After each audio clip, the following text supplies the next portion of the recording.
Rebecca, how are you?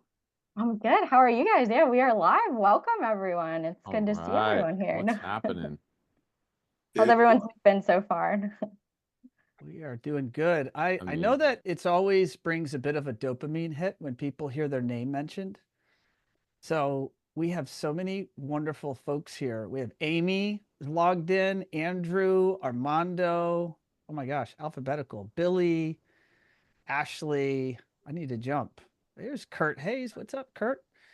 David, Dave Wilson, DT, Fernando, Frank, Gordon, Van Zuyden is here, the one and only. Greg is here. Let's see. Jared is here. Jason, Joe Neese, Kendall. Kendall is here. Kelly, Joshua. Fellas, we have a lot of Yep. awesome folks streaming in here, coming in at a rapid pace. Are you guys all ready to rock and roll? We are. I think I Do lost it. my bet already, though. You what now? I think I lost my bet already. I think we've got more people already logging in than expected. It's great. Wow. Yeah. This I'm is feeling great. good. I'm feeling good. Rebecca, I'm going to hand the reins to you, but Yeah. I did just get a note from Kendall, and she says that at the moment it seems maybe the chat is disabled. Check the chat. It looks like on my end that everything is open. Maybe if Okay. someone wants to do a little test chat into our chat here. There you There go. you Oh, there we go. go. Thank you. There Boom, we boom, go. boom. Maybe in the Blowing chat, up. drop a note. Tell us where you're coming from.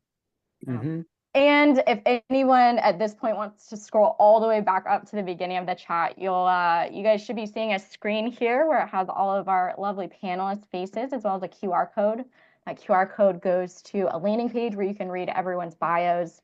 There's also a little survey on there that we would love for you to fill out after this webinar, so hang on to that. And I dropped a link in the chat as well. All right, Rebecca, we are all yours. Yeah. Well, you know what? I'm going to start this webinar in typical Ron Callis fashion and say the time is the time. So let's get going. Thank you to everyone who joined us today. I'm excited and happy to see so many people. My name is Rebecca Sternlicht. I'm the corporate marketing lead here at One Firefly, and I'm going to be moderating this session for our set of panelists here. I've been at One Firefly for 5 years, started as a content writer, and now oversee all of One Firefly's marketing initiatives. I'm used to being in the background offering support and helping ensure everything goes smoothly. So today I'm still in the same role, helping ensure everything goes smoothly just on the front end. I'm going to run you guys through some housekeeping items really quick, and then I'll do some quick intros of our panelists, and then we will get going. So as you guys can see, the chat is open, the Q&A is open as well. Please feel free to drop questions and comments. I'm going to tell you guys right up front, we only have an hour, and I think that we are not going to be able, I know that we're not going to be able to get to everyone's questions. We actually asked all of you if you would be willing to pre-submit questions on the registration link, and we received over 50. So what I have done is my very best to take all of those questions, pick out frequently asked questions and common themes, and put those together so that you guys get a really valuable session with our panelists out of it. But please feel free to drop any questions you have. We will collect them. We have read all of them that have already been submitted, and we'll do our best to get you guys answers, even if it's not on this session. At the end, also, we will ask you if you would be willing to fill out a little survey form for us. And on that, we do have a question. If you are interested in us doing a second session around this, please let us know and put any questions or topics that weren't answered there for that. And if we have enough interest, then this group would be happy to come back and do another session just like this. All right, so let's get into our panelists, who they are. I know you guys have been hearing a lot probably recently from your manufacturers and other people in the industry. This group is a group of very experienced entrepreneurs, business owners, service providers in the space. So they are here to offer their own unique lens and perspective on everything that's going on right now in the economy and what to expect in the future for this market. So let me go ahead and introduce you guys to who we have here. I'm going to start with someone who I work with very closely every day, and that is Ron Callis. He's the CEO and founder of One Firefly, and One Firefly is a marketing agency working in this space. We also provide hiring services through our more recently launched business division, Amplify People. So we also have Matt Bernath, who's the president of Vital. Matt at Vital provides financial benchmarking and business insights to help dealers like you optimize your margins and drive more growth for your businesses. Joey Kolchinsky, founder and CEO of One Vision Resources. One Vision helps dealers build smart home service platforms that help you build and run service departments that turn into monthly recurring revenue machines for your growth. Josh Christian, CEO of HTA, Home Technology Association, really setting industry standards and certifying top integrators and helping dealers connect with homeowners, and as well as the design build community like architects, builders, and designers to just elevate industry standards overall. Jason San, a founder of I Am San, Lean Six Sigma Black Belt and process architect.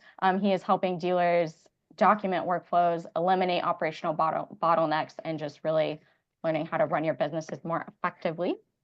Paul Starkey, a co-founder and partner at Prep Tech, which is a workforce development firm that helps recruit and train new technician talent and place them at firms within the industry.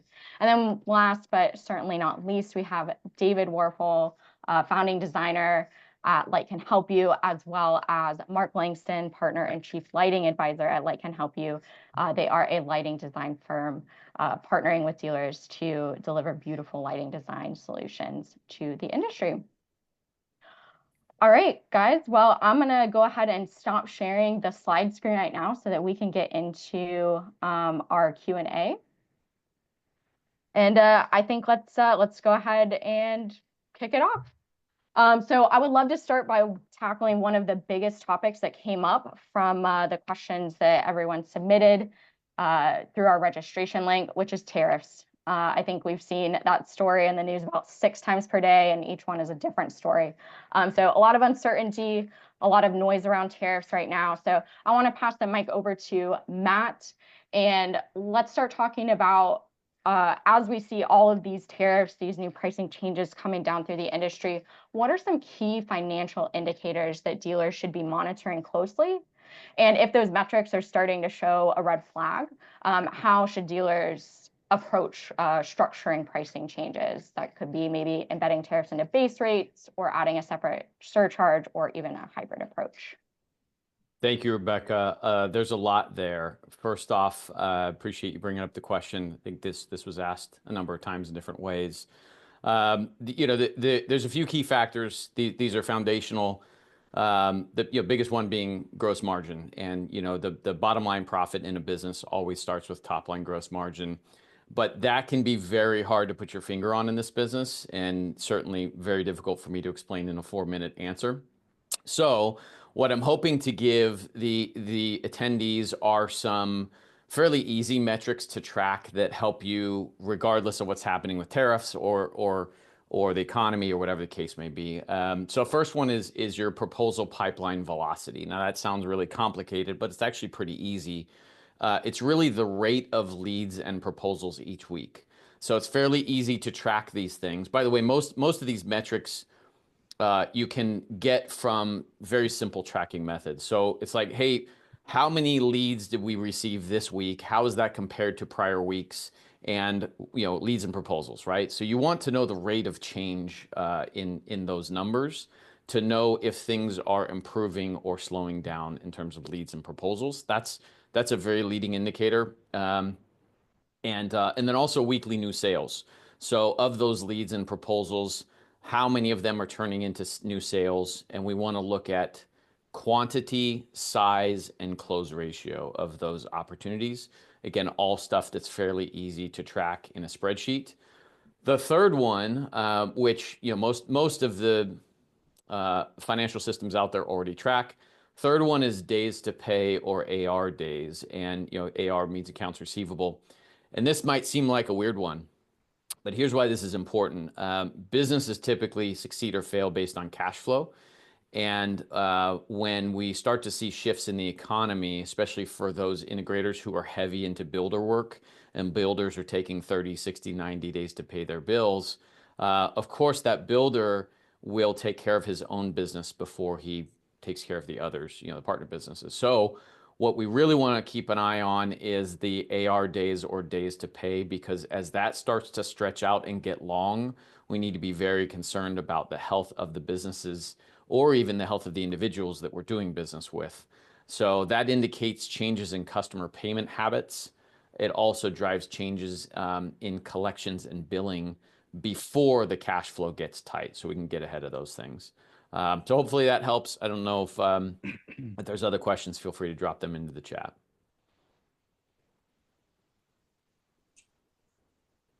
Excellent. Thank you, Matt. So sticking on that same subject of tariffs, I want to take a little bit of a deeper dive as well, and turn the mic over to David here. So talking about like a specific how tariffs could impact a specific product category. So David, lighting often represents a pretty significant line items on a lot of projects in this space. So help us understand how are these tariffs, how could they be impacting fixture pricing and ordering today? And then what advice do you have for dealers when it comes to placing orders, managing mid-project price increases, and handling change orders so that they can protect both margins, but also maintain client trust? Okay, there's a 90-minute question, Rebecca. Yeah. And this is a big question for all of us. And as a business owner, what do we want? We want certainty. What do investors want? They want certainty. What do our clients want? They want certainty. And what are the tariffs creating? Uncertainty. But they're not the only thing that creates uncertainty. Recently we've dealt with a pandemic that created uncertainty. We had supply shortages that created uncertainty. Wars create uncertainty.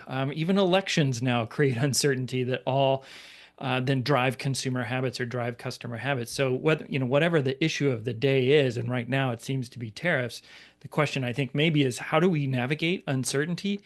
And I would argue that what's worked for us has been honesty and flexibility, a combination of the two. And honesty, let's recognize that this isn't easy stuff.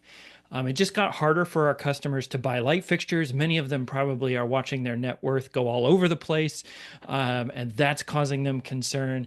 But it's getting harder to buy stuff, and that's the intention of tariffs. It's supposed to discourage spending on products, especially those of foreign origin or with foreign components, so that the trade can be balanced. That's the point. So we don't want to dance around it. We don't want to pretend like it's not supposed to do that. So don't BS, because most people they've got a BS-o-meter and they can tell when you don't know what's going on or when you're just trying to BS them. So let them know you're doing your best. Most of them will realize that it's a bit difficult to predict anything because, just as an example from us, last week we decided we're going to add 10% to our fixture estimates as a contingency, as a bigger contingency than we've ever carried, just for this reason. And we announced that to the team on Monday, the same day we got the news that there's a 90-day reprieve on some of the tariffs, not all of them, but some of them. So the fluidity is impossible to keep up with. I'm not changing that contingency. We're keeping it in there. So we're at a 15% contingency right now, just because of what's going on. And I want to keep it that way because tariffs can change instantly without warning. And of course, as you know, some manufacturers are raising prices. Others are adding, tariff surcharges. Some are saying we're going to raise the prices on this day. Others are going to say they're raising it on that day. It's just so fluid that I think you have to build fluidity into your costs, or you're going to be coming back and saying, well, it's not 100,000, it's 102,000. It's 103,000 today. Oh, I bought it yesterday, it's 98,000. Give yourself a range so that you can build in flexibility and make that range a little bit bigger right now, because I think that's what the market is demanding. Hey, David, one of the things you mentioned that really stood out to me is proactively communicating with the client and getting ahead of it and just having the conversation. I remember when tariff conversations happened several years ago, and the similarities are the same today, which is that many manufacturers are going to do it many different ways. As David said, the timing is all over the place. There's plenty of uncertainty, but the one thing you can control is whether you are in the driver's seat of having that discussion with the client directly, and how you choose to manage the risk or streamline the the fluidity, as David says, for the client, is there's many ways to skin that cat. But the one thing for sure will work for everybody is to get in front of the conversation with the client and work through it. And I think everybody, especially clients in this industry, really appreciate the difficulty and dynamic of what's going on. Generally, it's an educated market, and they will be understanding. And they certainly have the discretionary income to also handle it. What nobody likes to handle is surprises that could have been avoided. And by getting ahead of it with a conversation and just leaning into the chaos and getting on the same side of the problem with the client, you can engender a lot of goodwill and rapport that allow the two of you to solve the problem together for that specific project. That's a good point. Great. Yeah, okay. Someone, maybe one or two of you would just love maybe the 15 to 30-second answer. Do you see prices going back down when the tariff uncertainty is over, or will they stay the same at higher prices? I was just typing out a response. I actually think it'd be amazing. I'm sure there's some manufacturers that are on here today. It'd be pretty interesting to see people respond in the chat to that one. I would add, I don't think so. I mean, I was just at the ASEAN conference last week, and it was a panel of manufacturers speaking. And although the tariffs may stay or may not, or there, we just had a tariff reprieve just a couple of days ago, or a pause. What is going to happen with many of these vendors or manufacturers, Paul, maybe from your manufacturer experience, you could speak to this. Many of these manufacturers are looking at potentially reshoring manufacturing and or moving some of their manufacturing and logistics. And so there are significant expenses, operational expenses that these manufacturers, your vendors, are going to be encountering for quarters and years to come. So the idea that their money they may have planned to spend on research and development, or they may have planned to spend that money on other growth initiatives, that is likely right now for many of them being recalibrated to fund efforts to move logistics and manufacturing. Keeping in mind there are certain electrical elements that are just simply manufactured in the south of China, like audio. The audio business is based in the southern part of China. And so it's just, there's a lot of expenses that are going to cause uncertainty and increased expenses and cutting into the margins of the manufacturers for many, many years to come, based on all of this basically recalibration of the global order. Ron, I would agree with that. I mean, this is not exactly gas and eggs. You're not going to see the prices rebound, I think, back to where they were. I would expect, we kind of seen this, I think, with the supply chain thing too. We started to see prices, right? Did anybody see any big, decreases afterwards? No, I think it becomes the accepted norm and we just keep moving the chains. So. Thank you. Appreciate all those perspectives. Matt, just wanted to, one final thing, check your chat settings. It looks like some of those messages are only going to hosts and panelists. If you want to flip that out to everyone. All right, I'm going to keep moving forward. I do see there are some additional questions in the chat. Again, we'll collect any that we can't get to on this session to try to get you guys answers later. So going away from tariffs, let's talk about opportunities in this space right now. There's still, I think, plenty of opportunity even during these kind of volatile times. And just want to talk about one area and pass the mic over to Josh over here. One area of interest right now is getting in with the design build community, building those relationships.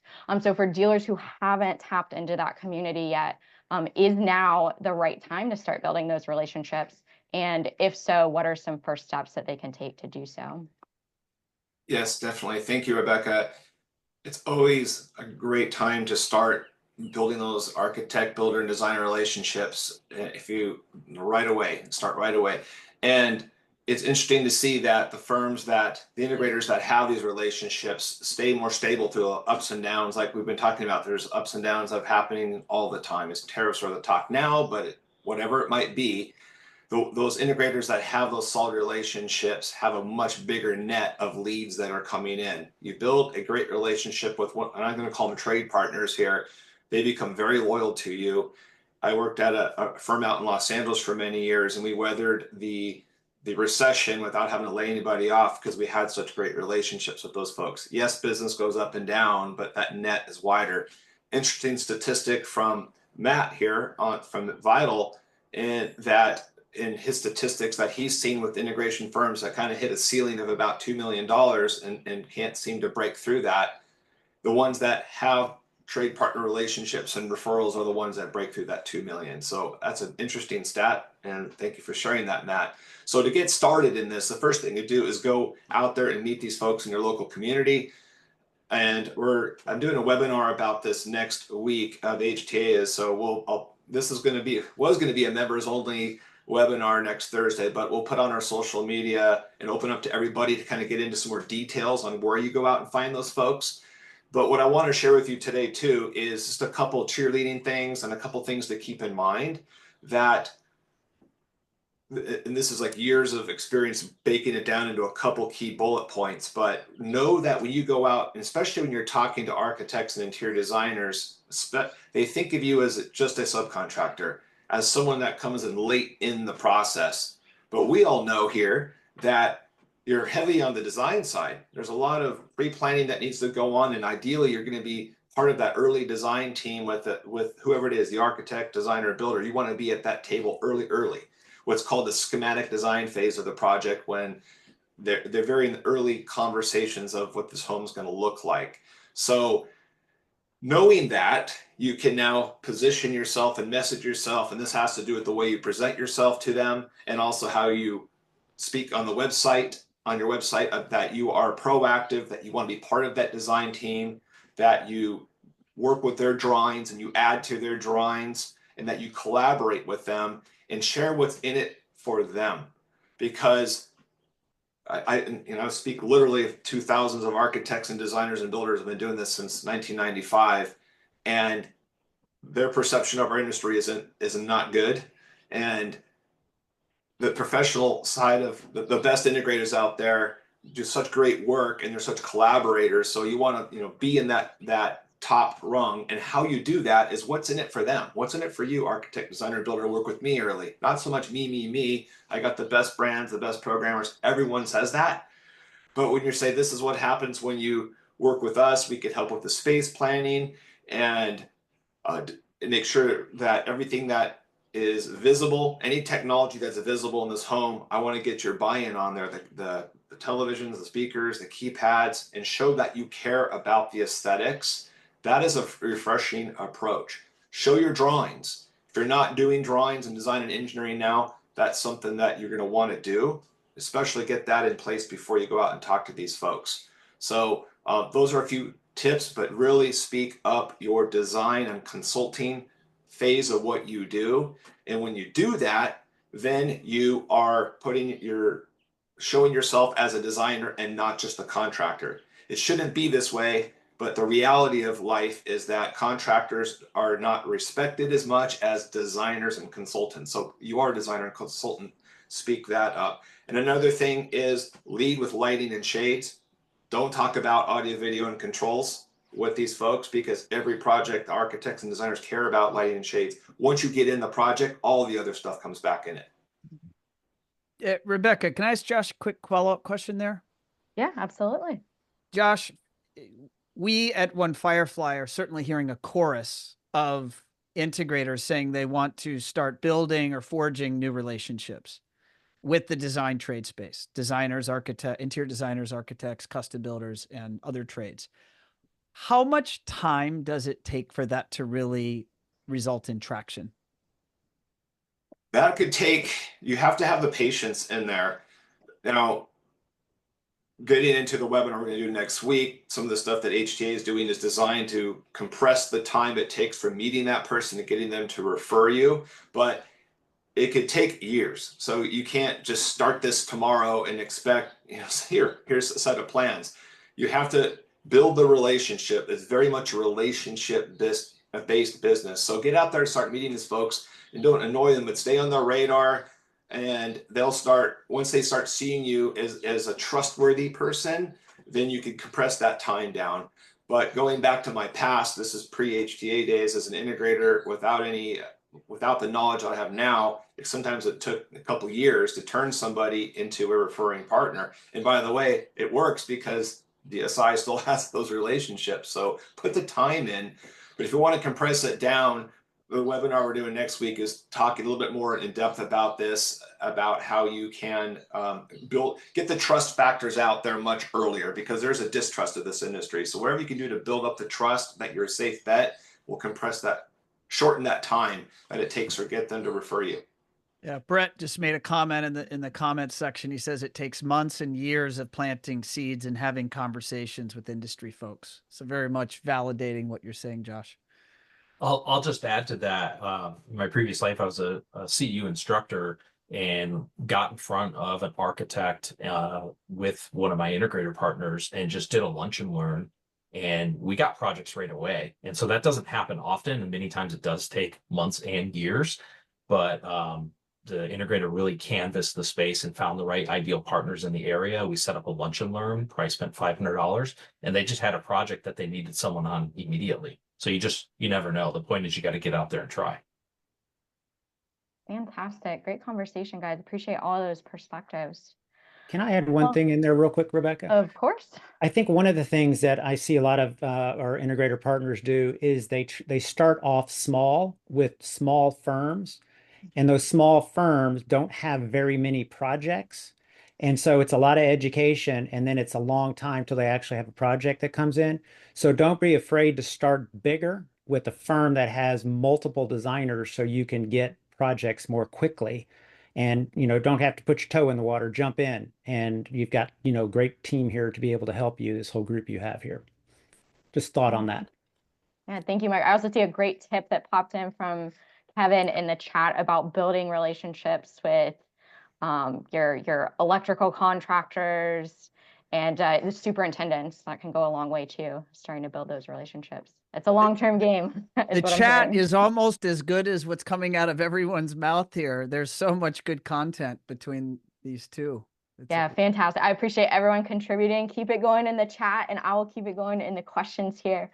Paul, I want to turn to you. You have been in this space for decades. You have seen probably every market imaginable, and you've seen kind of these types of shifts and changes over the years. So I would just love to get from your overarching perspective of the economy and this space, just what are those 3 or 4 core tenets, guiding principles that dealers should be keeping in mind right now to not only get through kind of these volatile times, but even come out stronger on the other side of it? Well, thanks, Rebecca. And yeah, I've been around a long time for sure. But I'd like to share a couple things because I think these things apply in good times and bad times. And in certain times, there's always winners and losers. And I think the difference is clearly between those that kind of accept the norm or the average or follow the group, and those that put the effort in to stand out. So I think really focusing on action is critical. I would say that be really careful about what I would call the main culture killer in this environment, which is excuse making. It's very easy when things turn a little uncertain or sour for the organization, your people to get really down. Salespeople, I've been one for years. I've always looked for a good excuse why I wasn't performing. So I think, keep a focus on action. I always say, a play-by-play announcer never scored a touchdown. So if somebody wants to sit up in the stands and observe and critique and make excuses is not the gladiator on the field. So that's an important thing. I think also during this time, don't discount the people side of the business. In luxury times when things are going and blowing, we can probably keep C and D players on the team. I think the notion of top grading, I read a few years back a book by Gary Ridge, who's the CEO of WD-40. Actually saw him speak. And the book is called Don't Mark Their Paper or Grade Their Paper, Teach Them How to Get an A. And it really hits on this cultural note of mentoring and developing people and taking ownership for that. It's easy to tell people what they're not doing. Our whole review system is about read the book. I think you'll get a couple nuggets there. The other thing I would point out, we've all seen the movie, you know, the ABC Always Be Closing. I would change that a little bit to always be recruiting. And these times, always look to find that unicorn. I mean, it came out in the questions, you know, I'm looking for experienced lead, you know, highly productive techs. Most of the time in this environment, if companies are losing and they're failing, you might be able to pick up some of those people as free agents when a company goes out of business. But if people are just downsizing, you're going to get their C and D players. You know, good luck with that. So those are kind of the principles I would say. I'd say if you have a plan to do what others aren't willing to do, you can win in this environment. So that's the challenge I would give you. Just do the uncomfortable things, the things that seem like, well, that's a lot to do, it's a lot to handle. If you do those things, your competitors don't. So Great. Love those insights. All right, so let's talk about a couple of ways that you can keep your business strong, even growing during periods of uncertainty like this one. So I want to talk about reaching into new product categories, and actually has a great tie-in to, I know earlier we discussed how, you know, like one thing that you want to do, especially with your interiors and designers, your interior designers, architects, and builders, is get in on projects earlier as their trusted like technology partner. And I think one way to do that, and maybe Mark can correct me if I'm wrong, is expanding into new categories like lighting and shading is a proven way to both like diversify revenue and also get in earlier on these technology projects. So do you agree that this type of move is a smart move for dealers right now? And if so, how can these dealers be positioning themselves with this product category to get in first? Well, I'll start off with agreeing with you. Yes, I think it's a great place to be able to do it. And David and I've always thought that really the lighting would take off whenever there was a down economy because people would need to go wider and be able to do more things. But, you know, like when this, you know, everything started happening, it's easy to get lost in that this is a bummer that all of this is going on and kind of mourn, you know, what you thought was going to happen, but then move very quickly into how do we think bigger? How do we become more nimble? How do we think wider? How do we diversify, which can be product categories like lighting, but also from who the clients that you're calling on. And so I talked to, you know, some integrators and they have a very high percentage of their business in one company, which is scary. That they would do that. So how do we diversify all those things? Well, lighting, you know, much like what Josh said, it's on every project. So it's not like, are there going to be lights on that project? There are by code, there's going to be lights on there, but is there going to be your type of AV, your type of products are going to be on there? Maybe, maybe not. But the big deal about where lighting fits in is it's a really fresh conversation. I talk to homeowners all the time. And it is amazing to me how many people are like, oh my gosh, I had never even thought about this before. So if you want to go out and press something new, get uncomfortable, do it with something that people want to hear about it in a way that they can understand it. And that's going to bring you business. As I think it was Josh was saying, it's like get farther up the food chain so you're not reacting to what's happening on the job. How much money is left for you to be able to spend, which nowadays is not much, right? So if we can get involved earlier as a group, then we're going to help dictate the terms of what happens, not respond to it. So it's a really way to take control of your business.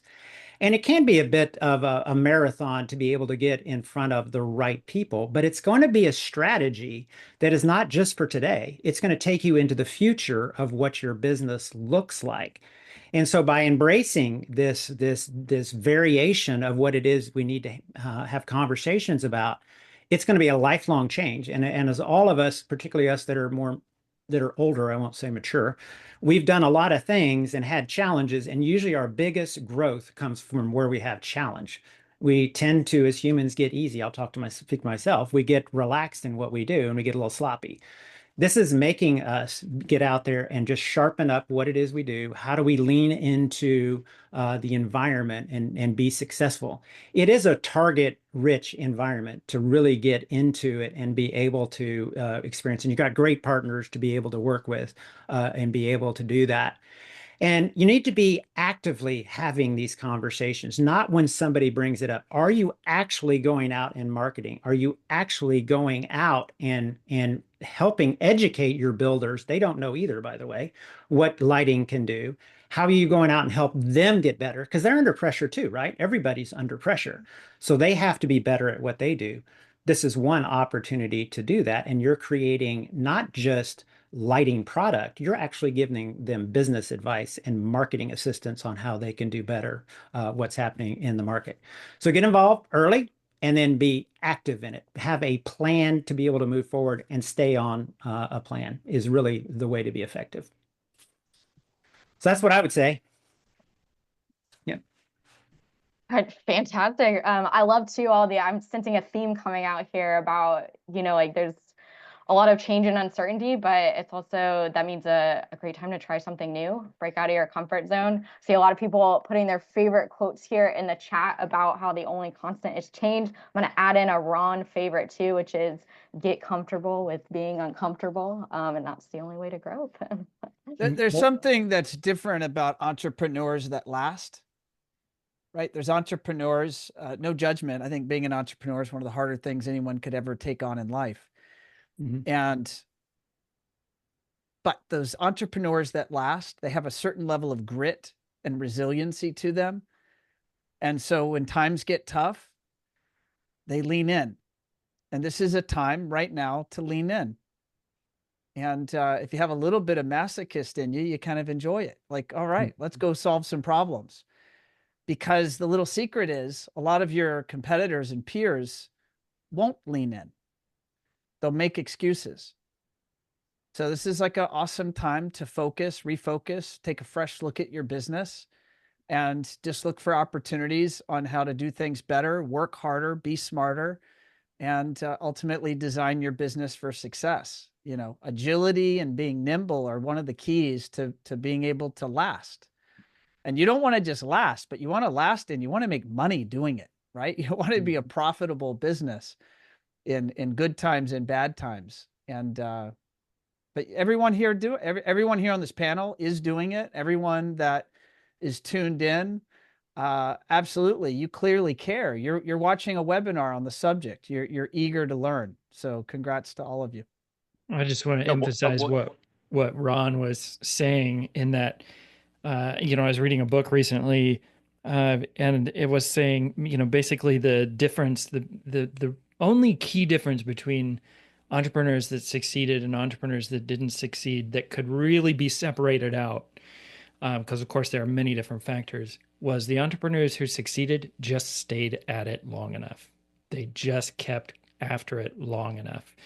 And the others, they weren't in it because they gave up. So yeah, it's hard, but stick with it. Yeah, I'll add real quick to that. There's two things that I'm observing. One is, well, and I think most of us know this to be true, winning in business is really just getting to be able to play the game every single day, right? And there's multiple facets to winning, but ultimately one of the main goals should be to just be able to continue to play the game. So that's one. The second piece I'm observing today is there's so much foundationally that we all believe in that is true and real regardless of what's happening in the economy. And it's only when there's big shifts or uncertainty that those true, those entrepreneurs who are built to last will show, and the others will fall off to the wayside. Yeah. All right, so we heard from Mark talking about adding lighting, shading. It's a new product category. I'd like to shift into another opportunity for revenue growth in your area, which is ongoing monthly revenue. And want to turn the mic over to Joey here, who's built One Vision in this business around recurring monthly service models. So Joey, I know that through One Vision, you have a lot of data, a lot of insights into RMR service models and maintenance plans in this space, and would just love to hear your observations on kind of the resiliency and the retention in these types of plans right now. And then based on that, how can dealers structure or roll out their own recurring revenue service models as a way to really like stabilize your business?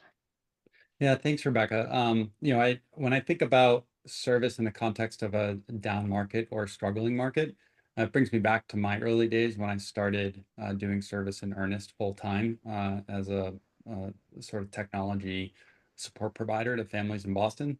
And I started that in 2008 in the middle of the recession then. And I grew like wildfire. And what it taught me and helped me appreciate is that while you may see a slowdown of sorts on the project side, the other side of the of that reality is that the clients who already have all these systems are not going to stop. They're not going to let them go by the wayside, right? And so, yes, you may see, big projects turn into small upgrades and things like that.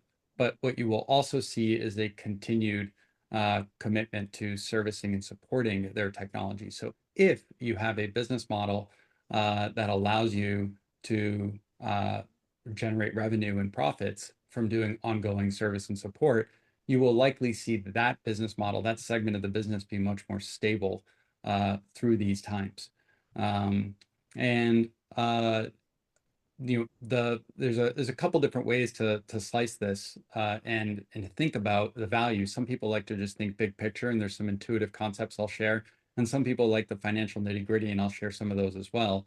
I think generally speaking, we probably can all agree that the best new sales come from referrals, and that allows us to grow in a really efficient and effective way. And referrals are going to come from clients who are really satisfied with service and support. And so continuing to pay attention on how to take care of your clients and do so in a sustainable way for your business is critical to long-term success for your business and your brand. But that doesn't mean that you have to struggle through it, right? So, I was taught long ago that when I was once really frustrated when a client called me at 9 o'clock at night and I got pulled out of a movie. And my brother asked me when I came back in huffing and puffing, and he was like, how much would you have to charge so that you would actually smile and pick up that call and not be so frustrated? And it was a really big unlock for me. And it helped me actually very shortly thereafter get to a place where I boldly raised my rates to $300 an hour. And I was like, man, like $300 an hour, I will be stoked to pick up that call every single time. And I'm not saying that's the rate that everybody should charge. I'm merely describing the mentality that I believe you should have to start to look at your service department with a smile and want to invest in it on behalf of your clients and your business. It's just a way of flipping the script for yourself. You don't have to be a victim through this process. Your clients clearly want something. They need something. They need your availability. They need your support. They need your expertise. They need your responsiveness. Yes, those are difficult things to do. And there are maybe some solutions out there to do them, whether it's with our company or others, or even internally within your own team. But the question is, are you going to lean into it and see it as a source of growth and profitability for your business in service of your clients? Or are you going to see it as this thing that you have to keep up with and you just have to do? So to share some numbers around this, and I'll lay out a couple concepts. One is lifetime value, and another one is retention and sort of net revenue retention. And lifetime value is thinking about what is the value of your client over the course of their entire span with your business. And that's really important to think about, I think, in this industry, because we typically just think about the value of the project. But each of you can probably run through a little exercise and ask yourself, okay, if I succeed with that project, what will service look like on an ongoing basis? How many billable hours will they generate on a monthly or annual basis? How many upgrade projects, and what will those be on a regular basis? How many referrals might I get from that client? And you can put dollar values to that. And that's the true lifetime value of the client. And when I've run these analyses along with our partners, I've generally come to the conclusion that the lifetime value of a client, if you do service the right way is 2 to 3 times the size of the project itself. And let that sink in for a moment, right? So if we do service appropriately and properly, then when we are going for a $30,000 sale, we're really actually going for a $60,000 to $90,000 sale lifetime with that client, right? So that's one thing. Another element to consider is, and by the way, a supporting element to that is that our average across our hundreds of partners that we have around the country, we help facilitate their support subscriptions, and you know, they build support subscriptions using our tools and our services, and then they sell those to their clients. The average value of a monthly support subscription for remote support and other benefits is $120 a month. And that is up from $80 a month about 5 years ago. The flip side of that, by the way, is that the churn on this is roughly 10% a year, which tells us that your average clients can actually stay with you for a decade. So just on the recurring revenue alone, we're looking at an additional, on average, roughly $14,000. And that's just the recurring revenue. Then there's all sorts of billable hours that come with it. There's upgrade projects. There's tons of ripple effects from that. So that sort of hopefully paints a picture of lifetime value. The net revenue retention element is another way to just think about things, is if all you had to do with your business going forward was to start with the existing client base that you have today, what would your revenue look like just from that client base? And on the project side, it would not be great. We continuously need to get new projects and new clients. So we have to continuously invest in sales and marketing to acquire new clients to get those additional projects. But on the service side, that net revenue retention, it could easily be 100 or even 110%. Meaning if we take all the clients that we had on January 1st on the service department and looked at the revenue we got from those same clients over the next year, would it be the same revenue that we got in the year before in the service department? And if you're doing service right, it totally could be the same, which is to say that you can have a very consistent and even possibly growing revenue stream if we focus, when you focus just on your service department and executing it properly. And so lastly, I'll close with, what does it mean to execute on it properly? First, the key to appreciate is every company is at a different stage in their life cycle. Some are 50 plus employees, some are just 1 or 2. How are you going to do service? And I'll go back to what I started this conversation with way at the beginning, and I'll say it's about leaning into the conversation with your client.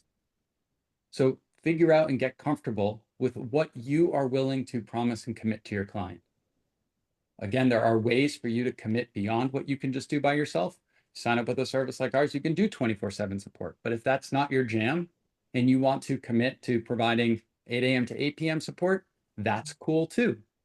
But identify something, put it down in bullets or in writing, and provide that commitment to your clients. Because what I suspect your clients will want more than anything is to know that you stand by your system, your product, your work, and you will be there for them, even if it's 8 a.m. to 8 p.m., Monday to Friday, or whatever it is. And if you start with defining that product, you can now put a price on that product. And trust me, most clients these days expect some price for ongoing service and support. And I would argue that most would be surprised if all you did was propose a project with nothing following on afterwards. And dare I say, it might even be a red flag for some. And so the most valuable clients are likely going to be the ones who actually really appreciate that ongoing service and support is worth something. So I hope that's helpful, and happy to take questions now or follow up after if there are any questions in the chat. Yeah, thank you, Joey. Great answer. I think, guys, Joey will be available if you want to drop some follow-ups in the chat. Love all those stats that you shared. That was fantastic data. Let's move ahead. Jason, I'd like to turn to you now. So let's say a lot of these businesses are, people here on this webinar are probably looking at making pricing changes or service changes right now. On the day-to-day, what is the best way or your advice to start operationalizing those changes, any changes that they're making across proposals, across contracts, project teams?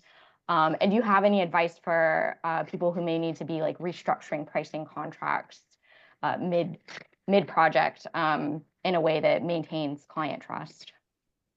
Yeah, so a lot of times when we see our companies grow and scale, right, it breaks operations, but those cracks that are forming get exposed when we have things like this happening, right? Those of us that are around during the recession in 2008, right, we had this growing business, and then this economic event and change, like just put a spotlight on all those operational gaps. It happened during COVID as well. And the same thing's happening now. And so as it relates to price changes, there's three operational gaps that I see that always are affecting integration firms. And this is going to put a spotlight on them. So one is like a proper handoff from sales to production. If you don't have a proper handoff where sales is handing over the project to production, reviewing scope of work, making sure you have documents, to what some of the other points that others were saying, which is like getting in front of it, it's going to amplify the problem as it relates to tariffs, right? Because a product was sold and it was put on a proposal, and now there's a tariff charge, right? You can catch that in that handoff.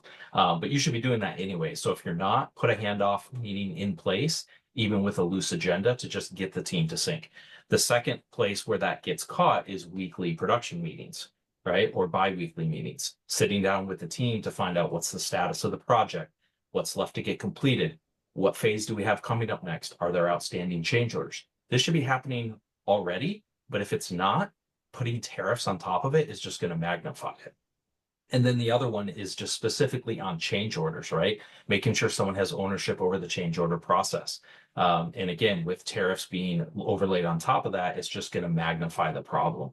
And then specifically around, tariffs in general, what is your process in place currently? Is there someone that's responsible for managing communication? So we find out there's tariff, increases coming from vendors. We get it from our manufacturers reps. Do we have a spreadsheet that kind of captures all of it? Tariff, no tariff, what's the tariff? When is it coming into effect? And then bringing that into those weekly meetings to then align and sync all those checkpoints and all your payment schedules. We just finished pre-wire, and typically we're going to invoice for product and equipment at that point. Who's responsible for updating the status so we can send out that invoice, and then who's responsible for communicating that to the clients. Again, if you already have these things in place, like a change order process, a proper handoff, and a weekly meeting, it's easy to bring in the tariff conversation and just get in front of it. Because if you don't, it could potentially bury you with what's going on. Thank you, Jason. That was awesome advice.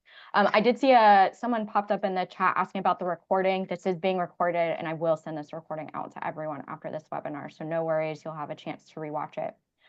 Ron, want to turn over to you now and just talk about, I know you spend day in and day out talking to dealers about their businesses, about what they're seeing growth and in the industry. So would love to get your take on what you're hearing and seeing about the impact tariffs are having. And then also, what should dealers be doing right now in order to stay visible and keep bringing in business? You're on mute, though. Go. I'm that guy. So I first of all want to commend all our panelists here. Such awesome content. Well done.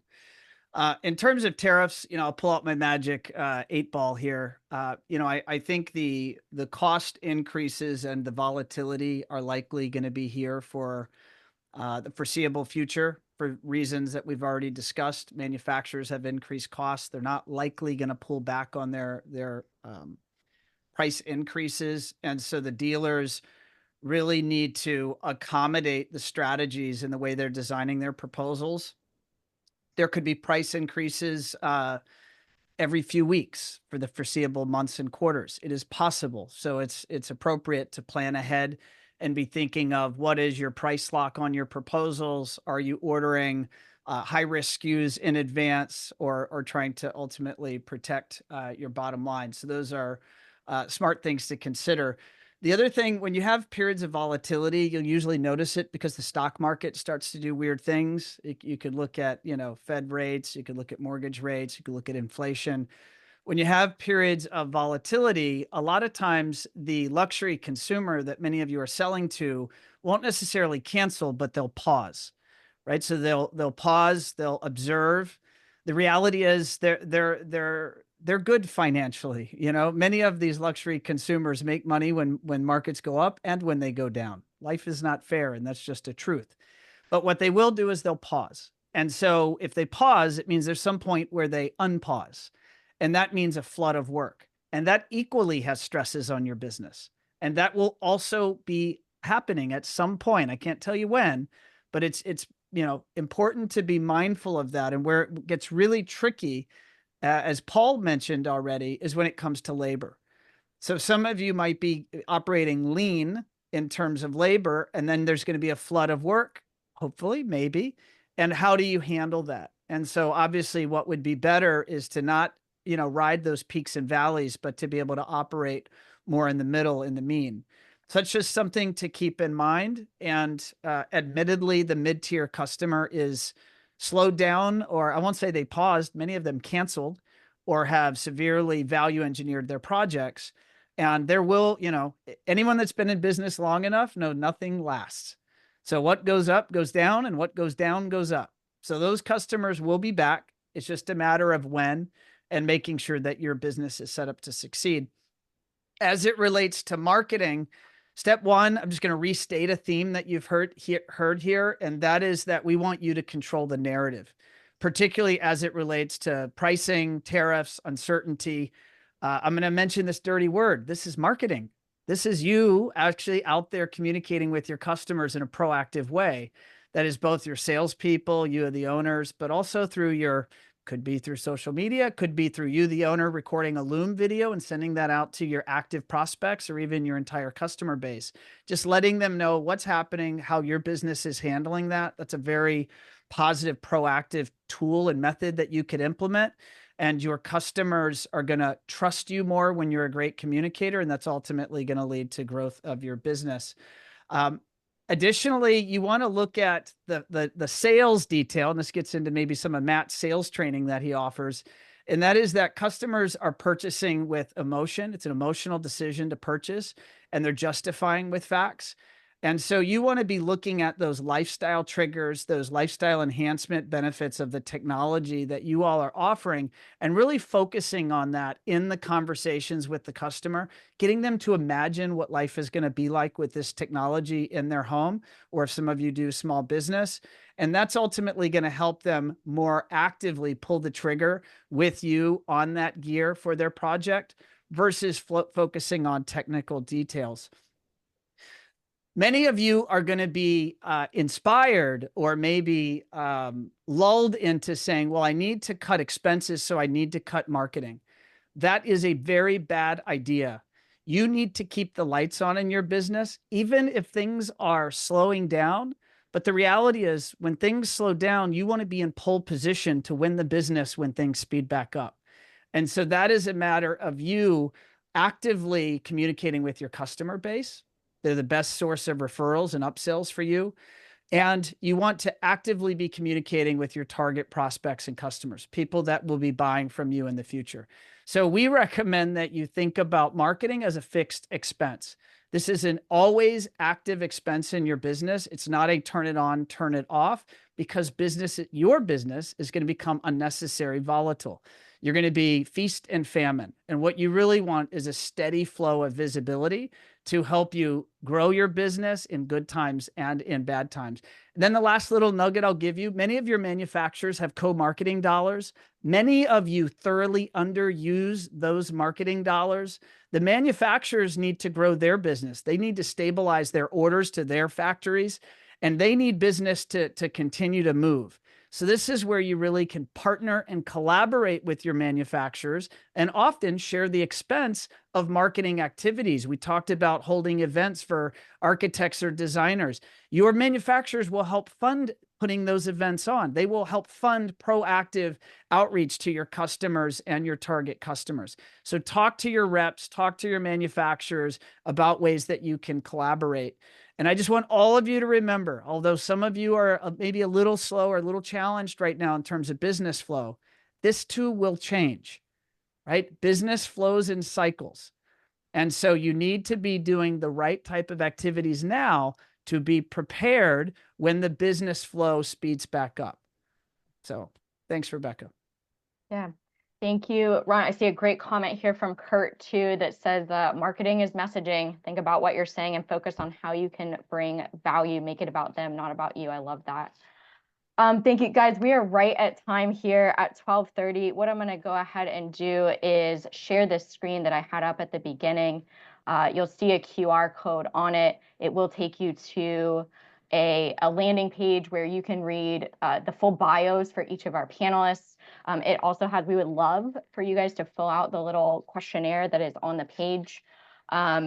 It is asking you if you would be open to us doing a second session, if that's something that you would want. Please, we would love to hear that and what topics you'd like discussed, or if not, that's okay too.